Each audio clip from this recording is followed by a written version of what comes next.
Halo, selamat pagi pemirsa, apa kabar Anda di pagi hari ini? Senang sekali saya Heri Oron kembali menjumpai Anda dalam Berita Papua. Sejumlah informasi dan berita aktual telah kami sajikan dalam tim redaksi kami. Berikut 3 berita utama yang akan kami sajikan untuk Anda.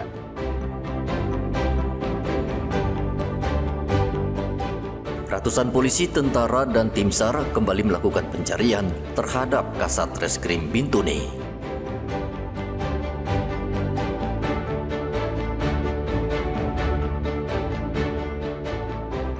Pasokan dari petani minim akibat cuaca buruk membuat harga sayur mayur dan cabai di Pasar Wamanggu, Merauke melonjak.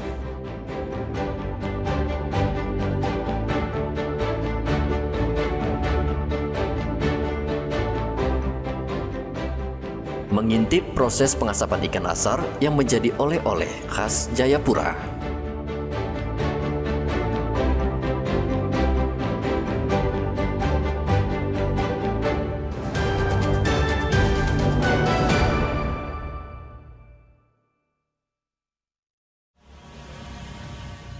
Polda Papua Barat memutuskan kembali mencari Kasat Reskrim Teluk Bintuni, Ibtu Tommy Samuel Marbun yang dinyatakan hilang sejak 18 Desember tahun 2024. Keputusan ini diambil setelah kasus ini kembali viral dan menjadi perhatian masyarakat.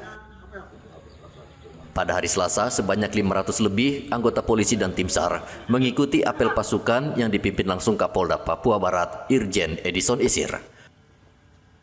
Operasi pencarian tahap ketiga tersebut akan berlangsung selama 14 hari, terhitung dari tanggal 20 April 2025. Operasi yang dinamakan Moskona 2025 akan fokus pada pencarian korban di lokasi kejadian hingga di Muara Sebiar Arandai.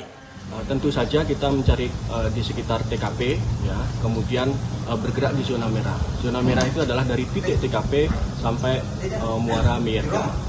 Ini akan dicari oleh tim SAR yang dari Brimob, bergabung dengan beberapa tim, tetap memedomeni SOP yang telah ada. Keamanan dan kesiagaan personil di nomor satukan. Untuk pencegahan adanya KKB yang penyerangan dan lain-lain? Kita telah memiliki SOP, tentu SOP itu akan diterapkan oleh pasukan yang terdepan. Kasat Reskrim Polres Teluk Bintuni, Ibtu Tommy Marbun, hilang setelah terjatuh dan terseret arus sungai di Kampung Meyah Lama, Kabupaten Bintuni pada tanggal 18 Desember 2024. Pencarian telah dilakukan selama sebulan, namun Ibtu Tommy tidak ditemukan. Istri korban akhirnya mendatangi DPR RI dan melapor ada kejanggalan terkait kematian suaminya. Komisi 3 DPR dalam rapat dengar pendapat akhirnya memutuskan membuka kembali kasus kematian Ibtu Tommy Samuel Marbun dan meminta Polda Papua Barat kembali melakukan pencarian terhadap korban. Edi melaporkan dari Teluk Bintuni, Papua Barat.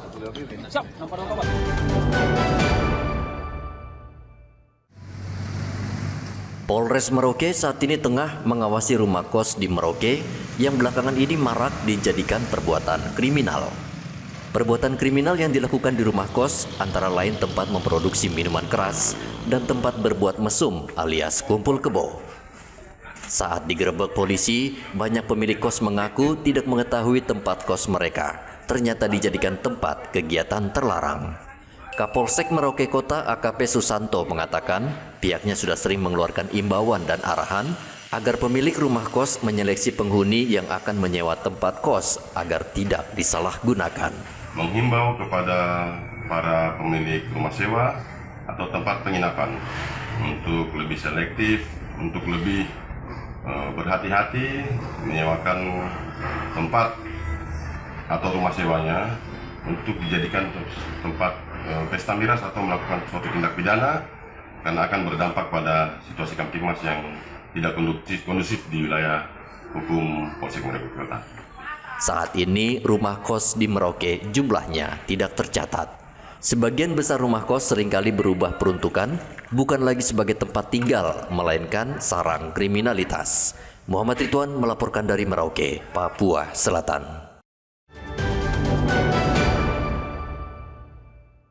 Ya, coba Bapak Ibu sekalian, Pemerintah Kota Jayapura membentuk satuan tugas untuk mencegah dan menanggulangi kekerasan, termasuk perundungan di lingkungan satuan pendidikan SMA dan SMK di Kota Jayapura. Satgas perundungan ini terdiri dari 36 tim pencegahan dan penanganan kekerasan di satuan pendidikan, yakni kepala sekolah, guru SMA SMK, dan pengawas satuan pendidikan sekota Jayapura. Kepala Dinas Pendidikan Kota Jayapura, Abdul Majid, mengatakan Satgas bertugas mencegah terjadinya kekerasan di lingkungan sekolah dan menciptakan lingkungan sekolah yang aman dan nyaman. Di satuan pendidikan adalah merupakan taman-taman bagi peserta didik, bahwa anak nyaman, anak terlindungi adalah merupakan hakikat daripada taman bagi peserta didik, bagi siswa. Maka untuk tumbuh kembang secara psikologis, secara psikis harus dijamin oleh satuan pendidikan. Hari ini para ketua tim pencegahan penanganan kekerasan di satuan pendidikan diberikan penguatan, diberikan rambu-rambu untuk mencegah hal-hal yang tidak diinginkan. Apakah itu antar sesama atau mungkin dari orang dewasa kepada yang lebih muda. Semuanya akan diberikan penguatan pada kesempatan kali ini. Mudah-mudahan tidak ada hal-hal yang tidak diinginkan di satuan-satuan pendidikan, apakah bullying secara fisik maupun secara psikis. Terima kasih. Abdul Majid meminta pelaku perundungan harus ditindak tegas melalui pemberian sanksi hukum guna memberikan efek jerah. Ia juga mendorong pihak sekolah bekerja sama dengan orang tua agar lebih peka terhadap kondisi anak, sehingga bisa mendeteksi apabila anak mengalami perundungan. Sebelumnya pada 28 Maret lalu, Dinas Pendidikan Kota Jayapura menangani kasus perundungan terhadap siswa SMP Negeri 4 AB Pantai. Dan kasus ini telah diselesaikan secara kekeluargaan. Dari Kota Jayapura, Papua, Hendra melaporkan.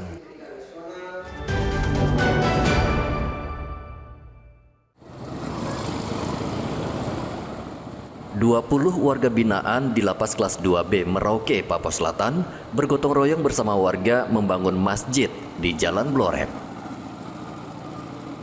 Kegiatan ini merupakan upaya lapas untuk membina narapidana agar mereka bisa beradaptasi kembali di tengah masyarakat. Para warga binaan adalah narapidana yang sudah masuk dalam kategori asimilasi. Mereka sudah siap bebas dan siap hidup kembali bermasyarakat. Pegawai beserta 20 warga binaan asimilasi yang bekerja pengabdian kepada masyarakat, yaitu kita membantu membangun masjid, yaitu cor tiang-tiang masjid. Ini merupakan program pembinaan dari Lapas Merauke tentang memasyarakatkan narapidana. Mereka bekerja di luar pengabdian kepada masyarakat yang menunjukkan bahwa apabila mereka bebas, masyarakat di luar menerima mereka. Dan mereka bukan orang jahat, tapi hanya tersesat, dan kita perlu untuk membina mereka untuk jadi baik dan keluar pada saat dia bebas nanti, dia bermanfaat bagi masyarakat. Christian, salah satu warga binaan, senang dengan kegiatan ini. Ia berharap setelah bebas nanti masyarakat mau menerimanya kembali. Sekarang ini lagi di masjid, lagi bantu di masjid sebagai pengabdian kami supaya kami bebas dari lembaga, kami bisa kerja di luar, masyarakat bisa terima kami. Selain membangun masjid bersama masyarakat, para napi ini juga ikut membantu membersihkan tempat dan fasilitas umum. Muhammad Ridwan melaporkan dari Merauke, Papua Selatan.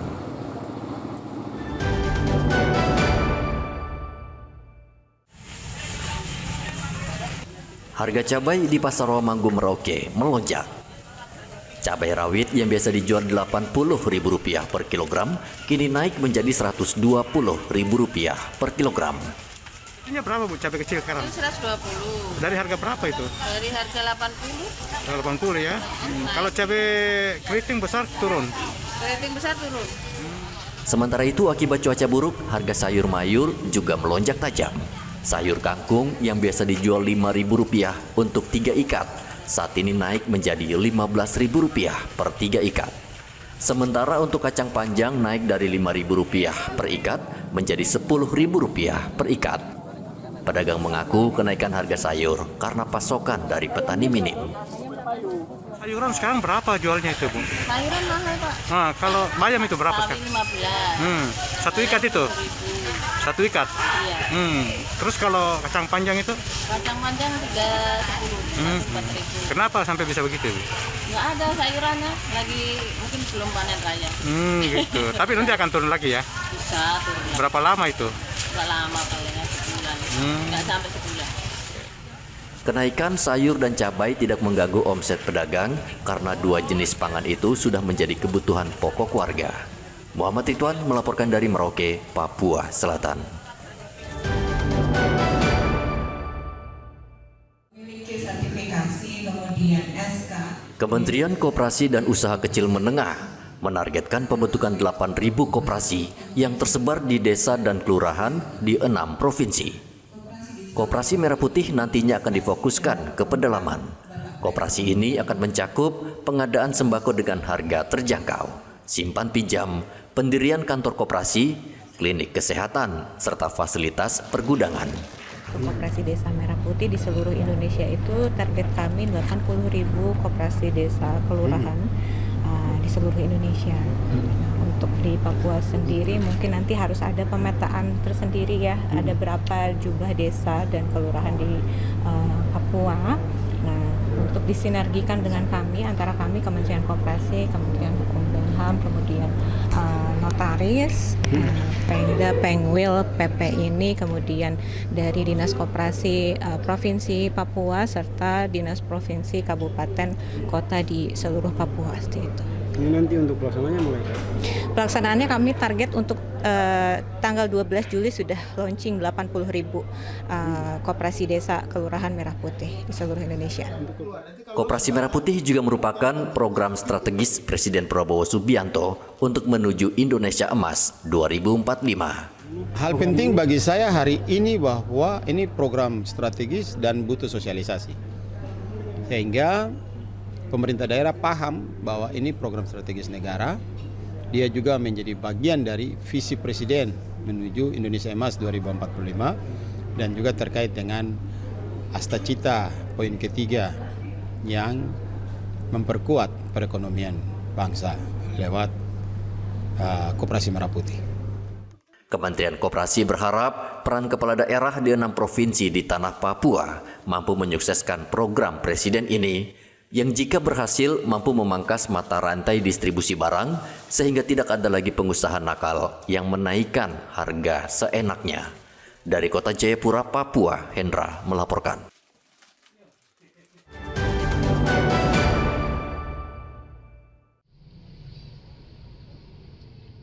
Dinas Pendidikan dan Kebudayaan Kota Jayapura pada tahun 2025 mengalokasikan dana otonomi khusus sebesar 9 miliar rupiah lebih untuk membantu operasional sekolah daerah atau BOSDA. Dana ini diperuntukkan kepada 7.706 siswa dari jenjang pendidikan SMA dan SMK di Kota Jayapura. Bantuan operasional sekolah daerah langsung ditransfer ke rekening peserta didik melalui Bank Papua. Besarannya bervariasi untuk SMA sebesar Rp900.000 dan SMK senilai Rp1.200.000. Dan bantuan ini diberikan khusus bagi siswa orang asli Papua, Port Numbai. Oh ya, itu ada juknis bahwa itu adalah untuk pembiayaan sekolah anak-anak.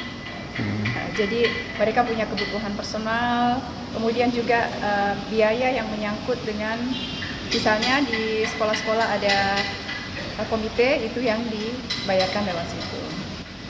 Kalau uang-uang biaya masukan tidak ada biaya, nanti ditanggung oleh masing-masing orang tua. Artinya mereka yang mencari. Jadi bahwa sekolah-sekolah sudah tidak jual atau menyiapkan atribut di sekolah, tetapi orang tua akan mencari.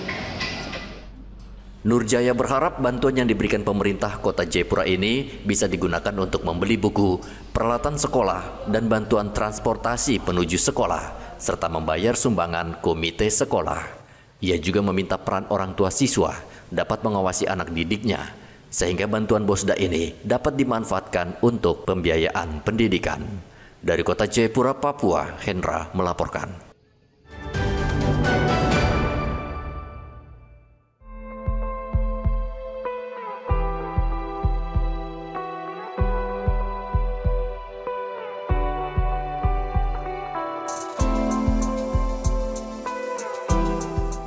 Potensi penangkapan ikan, khususnya ikan tuna dan cakalang di kota Jayapura, Papua cukup besar. Namun pengelolaannya masih sebatas memenuhi kebutuhan konsumsi.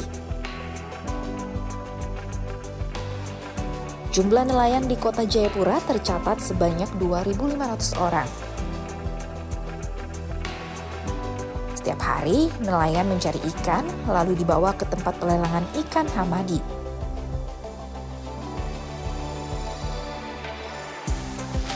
Data Dinas Perikanan Kota Jayapura, produksi ikan tuna yang dihasilkan nelayan Kota Jayapura mencapai 45 ton pada tahun 2024. Di tempat pelelangan ikan ini, kita bisa melihat langsung tradisi masyarakat nelayan Jayapura dalam menjual hasil tangkapannya.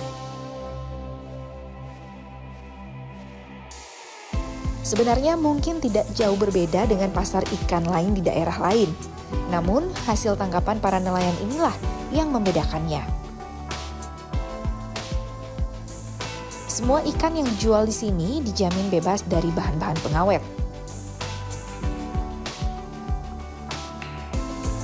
Seorang warga bernama Helena Indiri melihat sebuah peluang ekonomi dari banyaknya tangkapan ikan tuna dan cakalang di Jayapura. Di rumahnya di Hamadi, Kota Jayapura, Helena mengolah ikan tuna menjadi oleh-oleh ikan asar atau ikan asap khas Jayapura. Ikan tuna yang sudah dibeli dari pelelangan ikan dibersihkan lebih dahulu. Kemudian ikan tuna dan ikan cakalang langsung dinaikkan ke atas tungku raksasa yang bisa memuat hingga ratusan ikan. Api akan membakar kayu sehingga ikan akan matang dengan asap yang naik ke atas bagian ikan. Proses pengasapan ini membutuhkan waktu hingga 2-3 jam tergantung dari kondisi kayu bakar yang digunakan.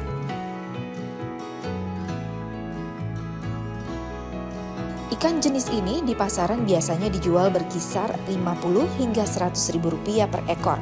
Namun jika sudah diasar, harganya bisa mencapai 70 hingga 120 ribu rupiah per ekor tergantung besar kecilnya ikan. Harga ikan juga bisa meroket naik akibat kondisi alam. Bila gelombang laut sedang tinggi, ikan pun sulit untuk didapat dan secara otomatis harga jual pun melambung tinggi. Helena Indiri, wanita asal Serui, Kepulauan Yapen, sudah 20 tahun menggeluti usaha ikan asar. Usaha rumahan yang dirintisnya adalah usaha turun-temurun dari orang tua. Helena menggunakan ikan segar yang dibeli langsung di pasar tradisional perikanan Hamadi. Menurutnya, ikan yang telah diasar pada suhu normal akan tahan disimpan selama 3 hingga 4 hari. Namun jika disimpan di lemari es bisa sampai 10 hari. Dari turun-temurun dari orang tua. Sudah berapa tahun Mama? Sudah lama, kira-kira sudah ada 20 tahun ada lah. Iya. Mama jualan ini di mana? Di Pasar Jotefa saja. Lanjut. Kalau ada rezeki ya kembali modal, terus ada kelebihannya bisa 700 atau 800 begitu. Tapi kalau kurang 500. 600 per hari. Per ekornya berapa? Harganya Mama beli dari sana berapa? 50.000, 40.000. Jadi kalau Mama dapat kalau harga kalau masih agak mending bisa dapat 30 atau 25 per ekor. Keuntungan dari hasil itu. Pemkot Jayapura mengatakan produk olahan seperti ikan asar, abon, dan kerupuk ikan belum dikelola maksimal dan profesional. Padahal produk ini mempunyai nilai ekonomis yang cukup tinggi. Belum maksimal, yaitu oleh produk perikanan ya, baik itu ikan olahan, abon, kemudian kerupuk ikan dan sebagainya. Memang di produk ini memang belum maksimal. Hampir semua yang kita dapati di lapangan itu seadanya. Padahal ini sebenarnya mempunyai nilai ekonomis yang cukup tinggi. Nah, kami juga mencoba bekerja sama dengan anak-anak muda yang artinya punya skill sehingga mereka yang ada di segmen khususnya untuk packing dan sebagainya. Karena ya itu juga menjadi daya tarik orang untuk ketika pulang ke daerahnya mereka bisa bawa oleh-oleh yang kelihatan lebih menarik, lebih simple, lebih praktis untuk dibawa. Nah, ini belum ada. Ikan asar banyak dijual di pasar mama-mama Papua atau di pasar malam Cigombong. Biasanya penjual menjajakan hingga malam hari. Ikan asar biasanya diolah menjadi ikan asar rica-rica atau bisa juga dimasak dengan bumbu dan kuah santan. Riantonai melaporkan dari Jayapura, Papua. Pemirsa, informasi tadi mengakhiri jumpa kita dalam Berita Papua. Saya Heri Orun mewakili seluruh kerabat kerja yang bertugas mengucapkan terima kasih atas kebersamaan Anda. Selamat pagi, selamat beraktivitas dan wanyambe.